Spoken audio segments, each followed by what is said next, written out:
Live performance या recorded? Live performance. T और coffee? Coffee. Love marriage या arrange marriage? Love plus arrange, दोनों हो। गाना गाना या खाना पकाना? गाना गाना। अख्तर चनाल या गुलपाना? अख्तर चनाल। अख्तर चनाल या आयमा बैग? अख्तर चनाल।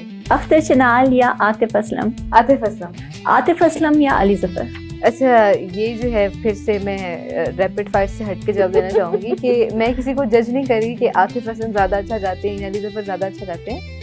दोनों अपनी जगह बहुत अच्छा गाते हैं, बट मेरी असल में अली जफर के साथ बॉन्डिंग ज़्यादा अच्छी रह चुकी है, तो मैं उनका नाम लेना चाहूँगी। अली जफर। हाँ, तो मतलब आतिफ के साथ आपने परफॉर्म नहीं किया, इसलिए मतलब आतिफ असलम अगर सुन रहे हैं तो वो ये नोट कर लें, अरूज के साथ एक अच्छी सी परफॉर्मेंस दें ताकि अरूज की गुड लिस्ट में आपका नाम भी शामिल हो जाए। हाँ, आतिफ को क्या मैसेज देना उनको चाहेंगे? ये मैसेज देना चाहूँगी कि अगर आपको लगता है कि मैं इस काबिल हूँ, लाइक मेरे टैलेंट के बेसिस पे, इस बेसिस पे नहीं कि मैं आपका नाम लेती हूँ या जो भी, अगर आपको लगता है कि मैं टैलेंटेड हूँ और मुझ में ये सलाहियत है कि मैं आपके साथ गा सकूँ, तो आप मुझे ज़रूर बुलाइए।